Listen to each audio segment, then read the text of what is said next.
Okay,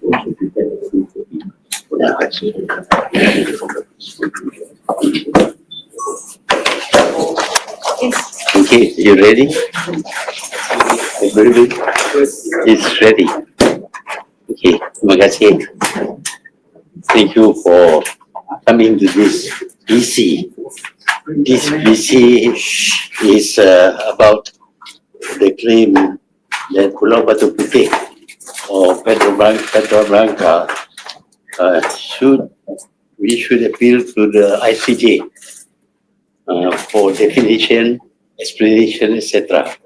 Basically, we are not accepting the decision made by ICJ. We want to ask question. But when we decided to go to ICJ, both Singapore and Malaysia, and indeed Indonesia also, undertook to accept whatever decision is made by ICJ. There is no appeal. The ICJ is, after ICJ, you cannot appeal to a higher court as we do in Malaysia. In Malaysia, we have 3 tiers: High Court, Appeal Court, Federal Court. But with the ICJ, it is an international court, and we have to accept that whatever decision that is made by the High Court will be accepted by us. That is our undertaking. Singapore, Malaysia, Indonesia undertook to accept all the decisions made by the ICJ. So when we got the result on Perdana or Pulau Batu Puteh, we are bound to accept what decision is made by the ICJ. Now, if we don't accept, if we query the ending on us, then that country will not be trusted by other countries. Now, Malaysia has to make treaties, agreements with many countries in the world. Some on trade, some on political asylum, etc.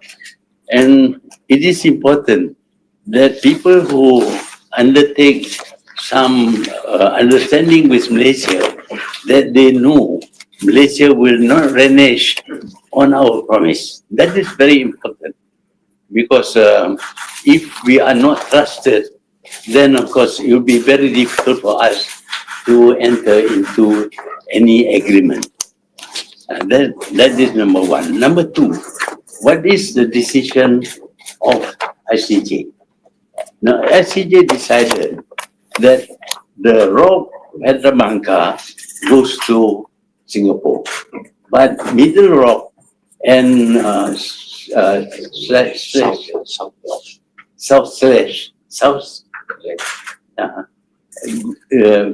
Middle Rock belongs to us. So the decision is not entirely for Singapore; it's also for us. And between the two, the rock and the South Rock, the South Rock presents a possibility of creating an island, a substantial island.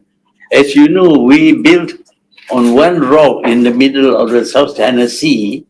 We built an island which includes a track for runway for planes, a hotel, and it became a divers center. So when you get a rock like that, you can actually develop and gain something from it. And South Rock is not just simple outcropping, but it's quite a lengthy island rock, and already we have built a tower there and also a jetty, a very long jetty. And yeah, you can see this. That was the rock. You can see that it is bigger than Pedro Branca. Pedro Branca is more confined, but this one is very long, and from there we can build the jetty, and eventually we can build an island. We have experience of that. In Layang, we build a runway for airplanes, and we build a hotel there, as well as we garrison that Pulau Layang with our, yeah. You can see that was the original Pulau Layang, and you see the rock there, just one rock coming up like that, and now you see what has happened. You see a runway, and you see the hotel there, and also the terminus for the planes. So we can develop South Rock and make it valuable to us. A middle rock, make it valuable to us, and probably allow tourists to come there. So the award to us is in many ways much more valuable than Pedra Blanca. Pedra Blanca is just a lighthouse, and all this while it has been administered by Singapore, because this started during the British time. And at one time, of course, the British asked Johor whether they own Pedra Blanca, and Johor replied that they don't have any interest in that. And that is one of the strongest points for giving Pedra Blanca to Singapore, because Johor government actually said that they don't claim Pedra Blanca, but there is nothing with regard to Middle Rock and also South Ledge. So we have an opportunity to develop it. So when we take into that consideration, and the decision made by ICJ, which we must adhere to, honorably adhere to, because that was our promise, then the award is not completely to Singapore, it's also to Malaysia. Of course, with the Indonesia, we have Pulau Sipadan and Legitan. And Pulau Sipadan and Legitan are two of the 10 most beautiful islands in the world. It was claimed by Malaysia, it was claimed also by Indonesia, but it was awarded to Malaysia, and Indonesia did not protest. Although they lost a very beautiful island, they did not protest. So it is strong for us to protest. If we don't understand the language, we can ask ICJ what they mean. But here, the move is to sort of challenge ICJ's decision and the basis for that decision. We have given an undertaking, and we can't do that. So that is a problem. As far as a decision made not to continue with the claim that was started not during my time, we find that we should not claim any more than what is given by this ICJ.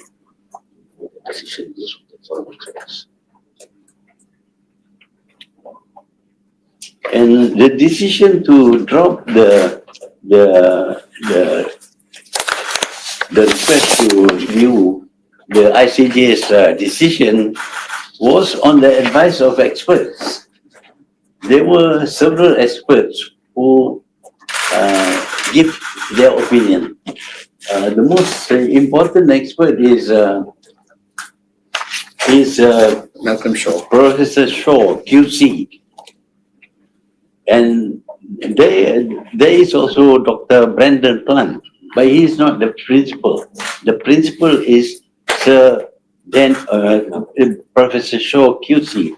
And this man is an expert in international law. Yeah. And their view is that on the other hand, this is shows view is that says something potentially adverse to Malaysia's interest.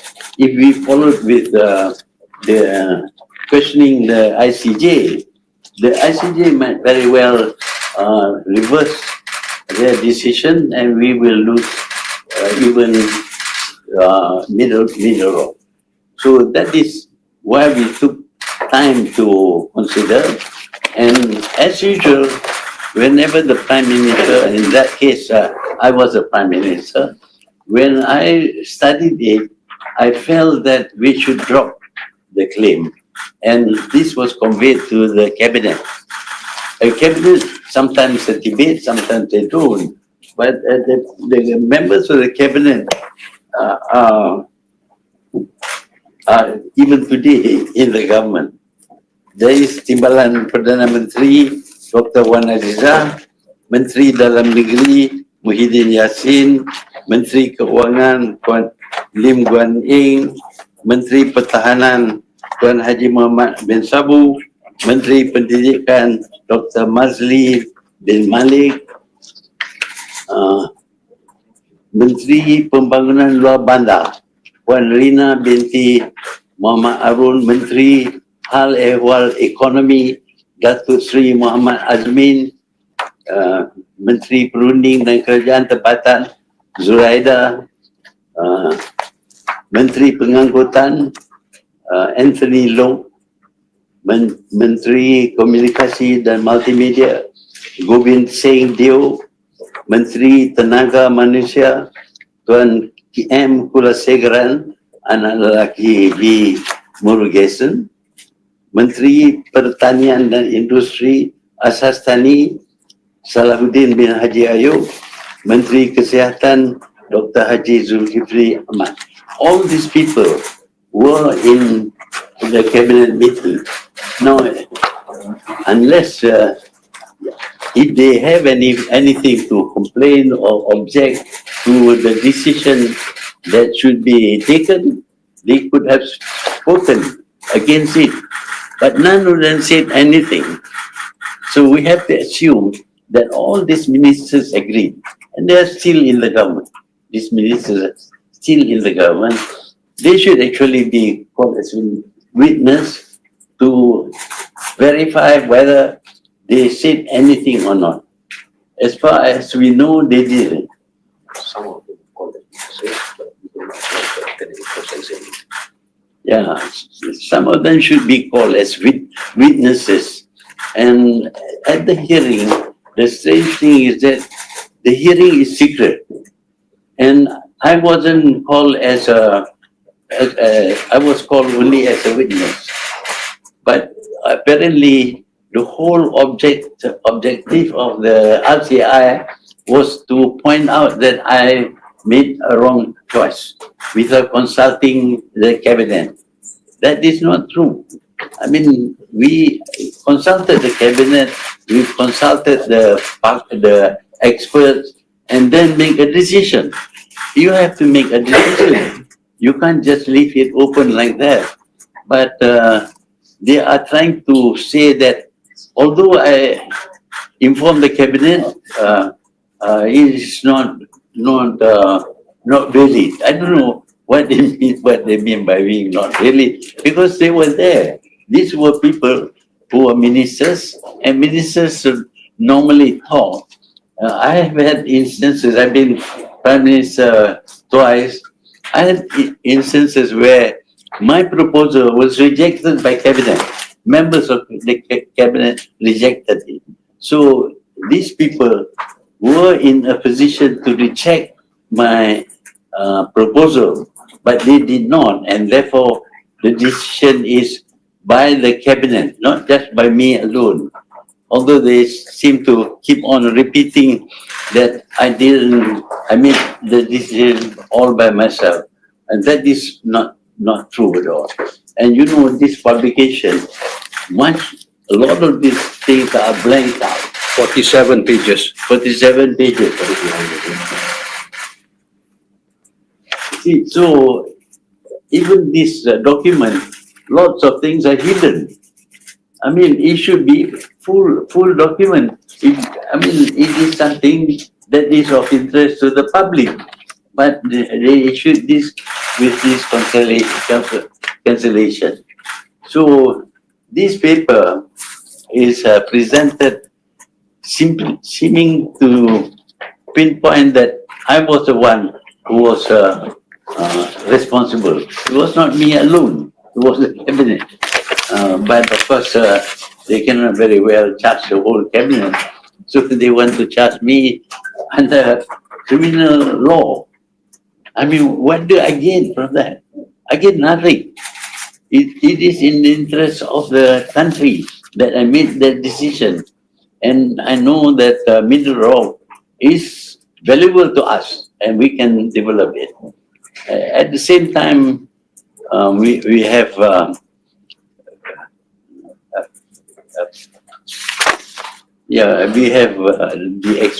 expertness and all that. But decisions by cabinet often take that form. People know that I carry a small book where I write things, and it's not presented as a paper. What I write there, I tell the cabinet, and they make a decision. It's not always that we prepare a paper for the cabinet. So those are the points I like to make here. But to charge me as a criminal under criminal law, I have never worked for Singapore.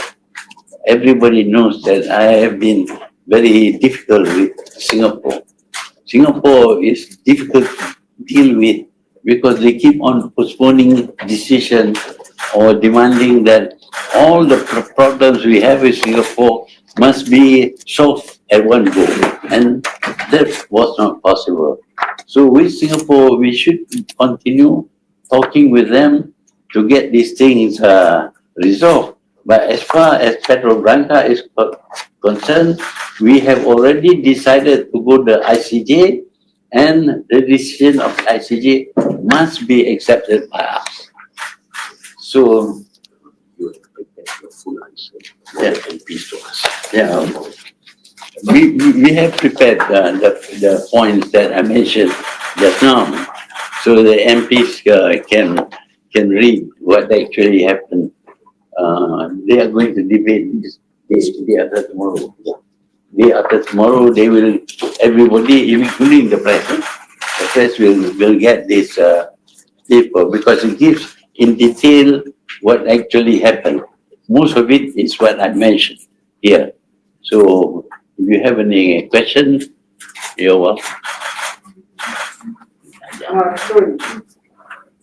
So the Prime Minister has called it that you have committed treachery by giving away Pedra Branca according to the decision. What do you say to the word treachery, treacherous being used against you? I think don't say it's rubbish. It's rubbish. It's rubbish. It's not, how can you describe it as treachery when I do it without any personal gain and gain for the country, this middle road.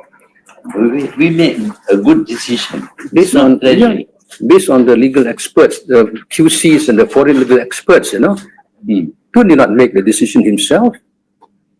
Yeah, I work on the basis of the information that I get from the AG staff, also the foreign experts. When you ask the question to the ages, nobody knew what the issue. Yeah. The strange thing is that the AG staff does not know what the AG was doing when Apandi was there. Apandi was not regarded as a good AG because he investigated the case of Najib in 6 months, not thoroughly, and then he declared that Najib had done nothing wrong. And we know that later on, when the case was presented in court, Najib was proven wrong in 3 courts: High Court, the Appeal Court, and the Federal Court. 9 judges decided, and yet Apandi says Najib has done no wrong. That is a kind of Yeah. Not following procedures properly.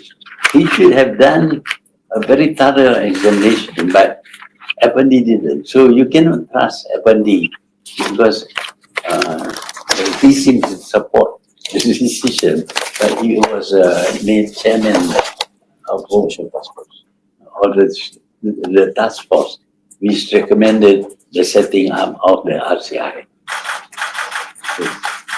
If you're recording treasury, then the whole cabinet is treasury. Yeah, it's pointed out that the decision actually is made by the cabinet. The whole process was gone through, and if I am treasurer, then the whole cabinet, including my deputy prime minister, was also the treasurer. Yes. Do you see this as politically motivated? Is Politically motivated. I think very much so, very much so. The whole idea is how to destroy me and see and calling me treacherous and all that. You know my stand against Singapore. I have been very, very strong on the relationship between Malaysia and Singapore. We don't give in to Singapore. Jika siasatan jenayah ke atas tun ini diteruskan, tun bersedia untuk memberi kerjasama. Yang kedua, melihat kepada siasatan jenayah ke atas tun ini, apa hubungan, efek hubungan Singapura dengan Malaysia kerana ini keputusan ICJ. kalau ada siasatan pun bersedia. Ya, kalau ada siasatan, saya sedialah. Nak tanya saya, tak nak periksa saya, nak buat criminal investigation, they are welcome to do that because I have been very careful about my behavior throughout the 22 years I was Prime Minister. Even the accusation that I stole money from the government, until now, Anwar has not been able to prove even 1 cent being stolen by me. And Tun, I think we welcome if there is any criminal investigation because it will give us the opportunity to vindicate. Tun can vindicate himself because we can call all these people as witnesses. And one thing is very clear: any criminal or civil cases cannot rely on the evidence that was adduced during the RCI under the Act.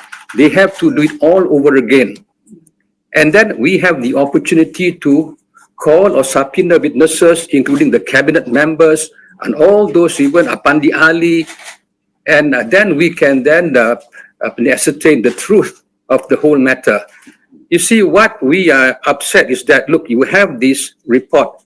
The idea is to present the truth to the people, but then you have 47 pages redacted, blacked out. Is that how you present the truth to the public? Then no reason is given. The RCI was conducted in secrecy. Tun, under Section 18 of the Act, was entitled to be present together with his lawyers throughout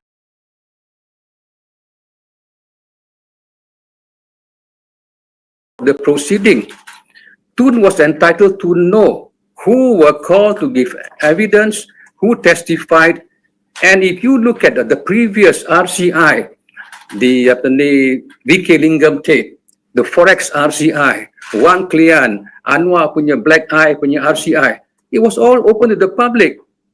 The parties were allowed to be present throughout the proceeding.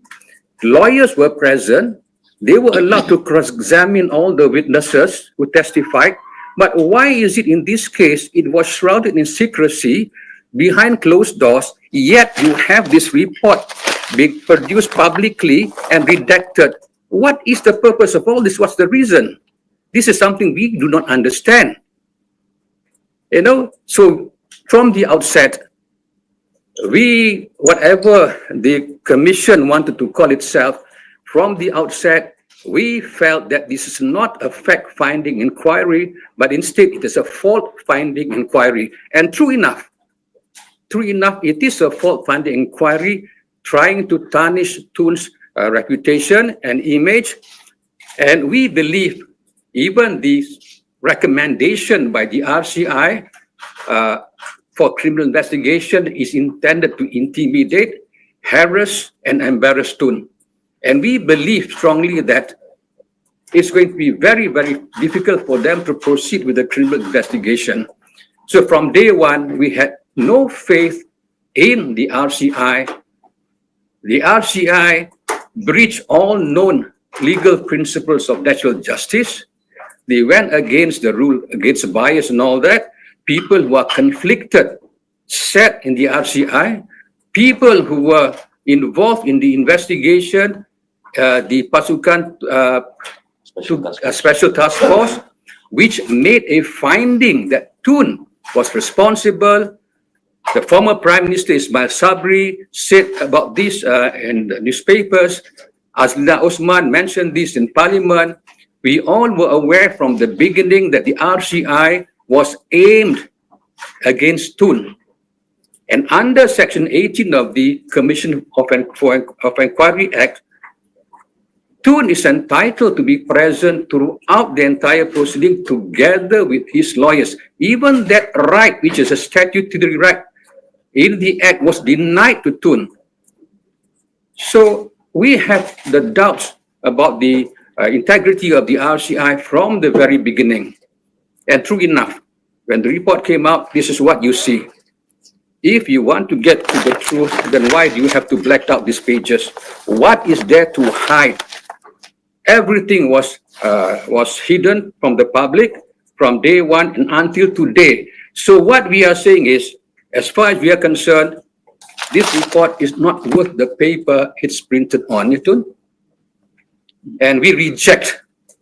And see, one of the recommendations made by the RCI is that Malaysia boleh memfailkan semula permohonan tafsiran baharu pada bila-bila masa yang sesuai.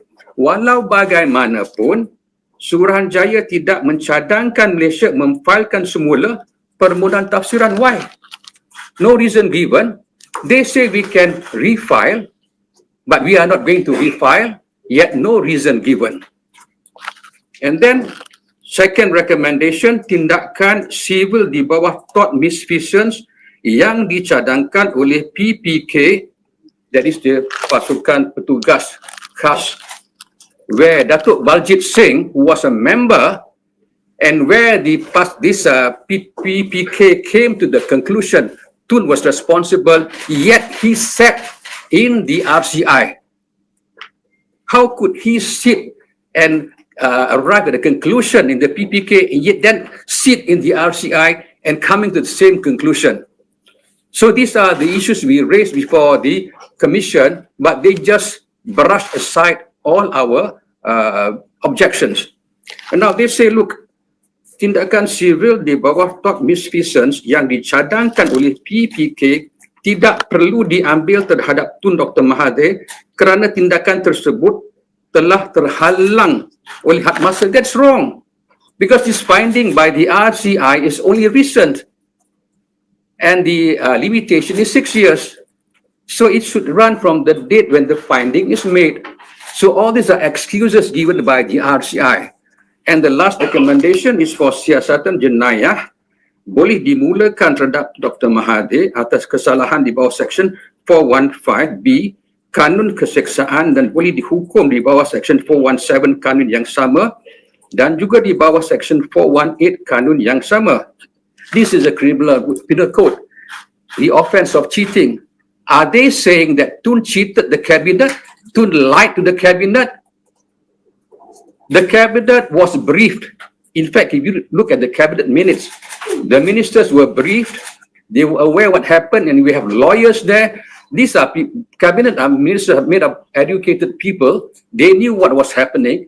They never objected. They never raised any issue with Tun about the presentation of the briefing by Tun. And today, they are saying, look, they are not happy. Tun probably they are saying Tun lied to them, Tun cheated them, Tun did not present the truth. But why now? To me and to us, they are trying to save their skin. They are doing this because they want to protect themselves. But this opportunity to cross-examine them will be available to us should the criminal prosecution is proceeded with. And these people will be called, we can cross-examine them. So this is how we view the report of the RCI. I would like to add that in my cabinet at that time, the Deputy Prime Minister was Wan Azizah. She was sitting next to me, but she didn't say anything, nor was she called by RCI to give evidence. So it seems that they pick and choose the people they want to question so that they can get the results that they want. Actually, if I have done wrong, I mean, they have a chance to make a report, but they didn't make any report. It's RCI that makes the report. So I didn't commit a crime against RCI. If they say I lied to the cabinet has a right to make a report that I lied to the cabinet. Your question as to how much money is being spent by Oh, yeah. Actually, a lot of money was spent by the AGS chambers to investigate. They went to stay in UK for 11 months. For 11 months, they stayed in UK. Nothing was reported that is incriminating. So what did they do? 11 months in the UK? If I may add, Apandi Ali was then the Attorney General, appointed these 5 legal experts from overseas, these foreign legal experts, and 2 of them were Queen's Counsel. And Apandi also appointed 2 local lawyers, and we are given to understand that they were paid millions of ringgit to assist. But they never prepared any opinion to contradict or challenge the opinion of the foreign legal experts. The foreign legal experts came to the conclusion that there was no winnable case, no prospect of success. Now, if the local experts felt that the opinion given by the foreign legal experts were wrong, why did they not provide a contrary opinion? They never did. So what were they doing? And even the AG's chambers did not provide any contrary opinion to challenge the opinion of the legal experts, the 5 foreign legal experts. So Tun relied on the opinions of the 5 foreign legal experts when the decision was made not to proceed. So it is not correct for the RCI or anyone to give the impression that Tun made the decision not to proceed on his own. And furthermore, we must understand and we must highlight that the ICJ in 2008, when they decided, they granted sovereignty over Pulau Batu Puteh to Singapore, it was by a strong majority of 12 to 4 judges. 12 judges in favor and 4 against. It is not a small, a simple majority, it's a strong majority, 12 to 4. And as lawyers, we know that when you want to apply to review a decision of any court, it's always very difficult. And the foreign legal experts were fully aware of that, and they advised the government. So as far as we are concerned, as far as Tun is concerned, everything was done in accordance with professional standards based on the legal opinion of the foreign legal experts. Now this is where, and then the decision of the ICJ, what turned the tide against Malaysia was the letter dated September 1953, written by the Assistant State Secretary of Johor to the British Colonial Advisor Secretary to say, look, Johor does not claim Pulau Batu Puteh. That was the critical evidence which the ICJ relied upon. And if you have already unequivocally or categorically stated that you don't claim Pulau Batu Puteh, and then you change your mind, I think that is something that I think will not be upheld in any court of law. So all these factors are not highlighted because of certain motivation or certain interest. But these are, if you read the RCI report, I think it's from paragraph 2.35 to paragraph 2.42, you will find the reasons given by the ICJ. So these are the reasons. It was the indifference and the neglect of the Johor state government then, which caused the loss of Pulau Batu Puteh.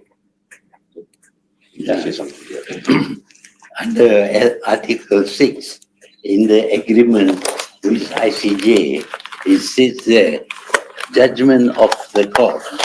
The parties agree to accept the judgment of the court given pursuant to this special agreement as final and binding on them.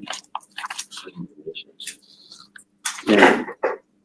This is done in triplicate in Putrajaya. For the government of Malaysia, Syed Hamid Alba, Minister of Foreign Affairs. For the government of the Republic of Singapore, as Jayakumar, Minister of Foreign Affairs. So we undertook, we signed the agreement, but now we are going to renege against the agreement and question the ICJ. So, do you consider this as information? Will you sue?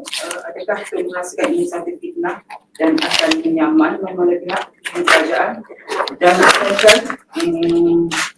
apa yang boleh Tun katakan kepada ahli Parlimen Pakatan Harapan yang berada dalam kabinet Tun ketika itu, tetapi kini they keeping silent about this? Kita kena pegang kepada undang-undang dan apa yang sebenarnya berlaku. Tetapi kita dapati laporan ini yang dibuat oleh RCI ini cari jalan nak tumpu kepada saya. Kononnya saya buat keputusan ini seorang diri, which is not true. Jadi the report itself is biased to find fault with me, not with the whole cabinet, not with the deputy prime minister, who all had a chance to rebut or change my decision. That is how the cabinet functions.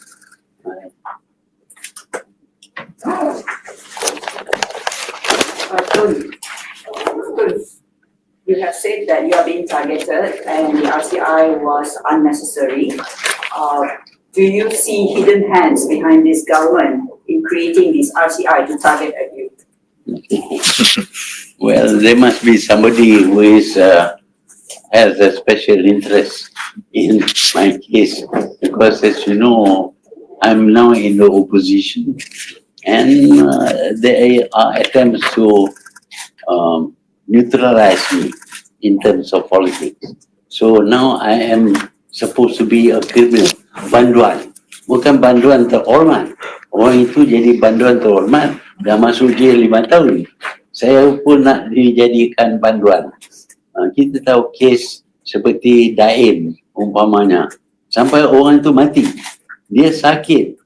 Gunanya bila dia tak pergi ke court pasal dia sakit, they try to accuse him of being mad, to be examined in the lunatic asylum. So this thing is going on in this country. And I think it is very unhealthy where the law is used to oppress people. But I know, of course, you find difficulty writing all these things that I've said, because we are a free country, free not to publish. I think Tun is being very respectful. Actually, I would say it's a political revenge. Politics of revenge, no? They have a grudge against you. only 100 MPs to that time. People are Yeah, people, 100. Yesterday, 100 MPs turned up in Parliament out of 252. So I think the MPs should know the facts of the case. Of course, it's very difficult for many of them to recite all the reasons why the decision was made. But I think the MPs represent the people, and the people are not happy with all kinds of charges made by wrong people. Apparently, the RCI was set up in order to pinpoint me as a culprit. When others are involved, or that was not to be taken into consideration. The whole cabinet was there when I brought up this matter. They could very well say no if they can't speak a long speech on that. They can just say no, we don't accept. And in the past, I know when I was Prime Minister for the first time, one minister rejected my proposal, and I had to drop the proposal just because one minister objects. Good. Would you consider this as defamation? And would you file a suit against that? We do want to take any legal action. Yeah, we will see what happens.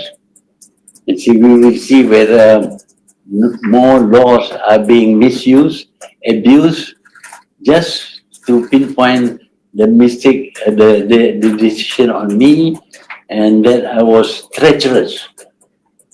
I have never been treacherous to my own country, you know very well. I added more land to the country when we built layang-layang. That is additional. And layang-layang is very substantial piece of land with the airport there. That is adding to Malaysia's territory. But that, of course, is dismissed. Instead of that, this rock, I lost the rock. But what we gain is the middle road. Middle road is much more able to be developed into a tourist or to provide some shelter for fishermen. Tun, if I may add, the RCI never made any finding that there was any commission of treachery by Tun. And I wonder if the person who alleged this so-called treachery understands the meaning of the word treachery, Tun. So you can see the angle they are coming from, all kinds of motivation, interpretation they are giving. And as we suspected, and I repeat again, we doubted the integrity of the RCI, and we went before the RCI to request or to apply for certain decisions or certain rules to be pronounced. One of the decision or one of the requests we made was for the recusal of certain people whom we felt were conflicted. That was denied. And then even our request for Tun to be present with the RCI, which Tun is entitled to with his lawyers under Section 18, it is in the Act itself that was denied. And Tun was only allowed to appear with his lawyers on the very day Tun was called to testify. We did not know who else were called. We were not given any opportunity to cross-examine. We don't know what they said. In fact, when you look at the RCI report, there were many witness statements with testimony given by other witnesses, but they were not called. So anyway, their testimony or their statements were used by the RCI, and we had no opportunity at all to cross-examine, to challenge the veracity or the correctness or the truth of their statements. And what puzzles us also, which is very important, is why was it held behind closed doors?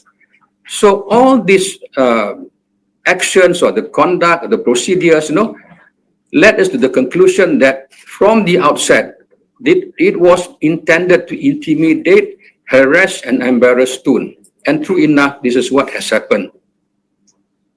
And you ask yourselves, why 47 pages out of 200 plus blacked out? Why? What are they trying to hide? It isn't us. It's just us that is not trying to hide anything. It is the, I would say, the RCI and those behind this RCI, they are trying to hide something yet using half-truth to target Tun. I call it half-truth. So all in all, I think as far as we are concerned as lawyers, I think Rafiq will agree with me. We reject in totality the findings of the RCI. We reject completely. Any other questions? Yeah. We have prepared the full transcript. I think we can pass to friends of the media. Thank you so much.